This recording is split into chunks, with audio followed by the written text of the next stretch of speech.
Nag-aagawan kayo ng daddy dyan. Eh, lalaki yan. Oh, Duling. Diyos ko, kung makadede. Isa pa rin tong isa si Angel. Lalaki yan eh. Punasan mo na lang sila, Tiger. Para malinis. Yung tenga, Tiger, ipunas mo. Eto si Tiger. Hello, Tiger. Eto yung Duling ko. Dumidede kahit lalaki. Ito yung babae rin, si Angel. Nililinisan niya yung mga hindi niya naman anak dahil lalaki naman siya. Kaya ang mga gawain nila. Tingnan mo, didede talaga siya. Nagpipili siya dumede. Eh lalaki to, kapo na nga ito eh.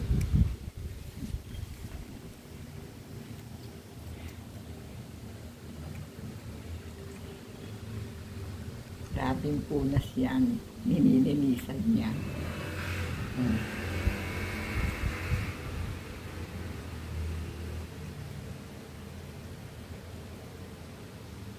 Pati tenga.